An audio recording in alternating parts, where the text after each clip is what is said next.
Let's take a look at the chart action for COTI. Okay, so we haven't looked at COTI in a while, and I got a comment requesting it, so let's go ahead and take a look. I actually went back and checked out my last video about COTI, and what I was doing in my last video is I was watching this resistance and this resistance.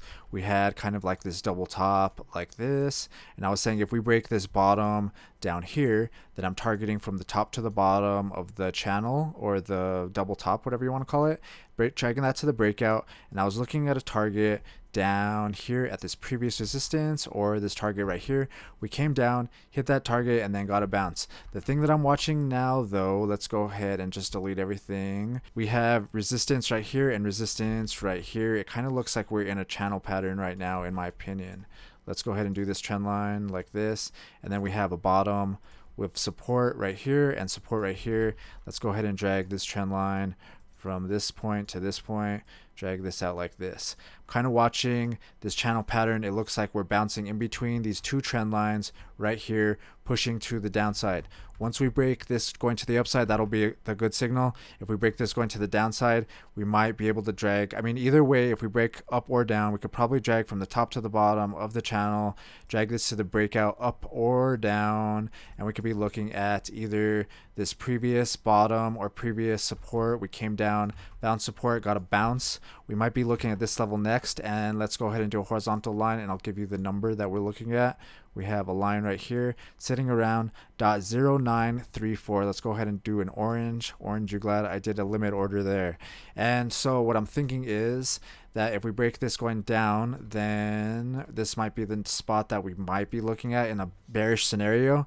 But we could also do something like this and get a bounce at this trend line, get a bounce right here, start retesting this, and actually break to the upside. I'm not sure what's going to happen. The other thing that I was looking at, one more thing, let's go ahead and delete this, but we'll bring this line back. The other thing that I was looking at is we have resistance, resistance, support, support. Watching these trend lines from this top over here down like this, and then we have this bottom like that. Kind of looks like a falling wedge pattern, something like this. I think in general, if we could break this trend line going to the upside as well, then we might be able to target the previous resistance levels. The first one, let's go ahead and do a horizontal line, a red one though, because this could be possible resistance, and which means that it could get rejected there. So this level is sitting at around maybe 0.426. It also wicked up right here, and we also have some resistance on this spot, and there's a little wick right here. This is another little area maybe at around 0.461. And then we could also do one at the top up here. Let's go ahead and delete this little green blob. And you could either argue the bodies of the top or the wick. The wick came all the way up to 0.693, or the bodies are at around 0.651. Depends if you want to be conservative or not about it.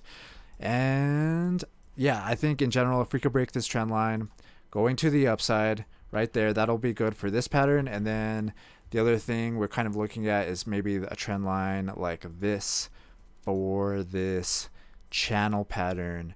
I think in general, we probably want to break both of them. If we break this one going to the upside, this one might give us some trouble as well, because we have this little channel pattern. So just something to keep in mind. I would probably look at both of them, and if we broke the falling wedge up like that, then I would start looking at this channel pattern, make sure we break this trend line going to the upside, then we can start targeting the previous resistances.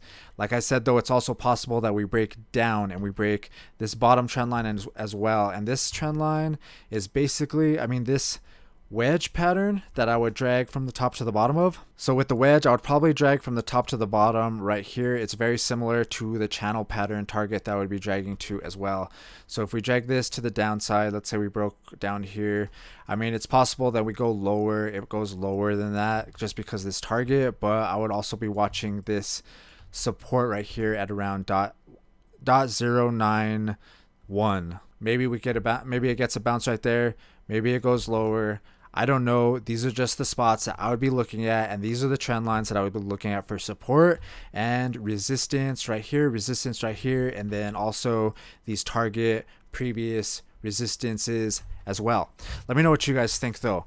If If you're new to trading, check out this playlist right here. It'll help you do your own technical analysis so you could do it on your own charts.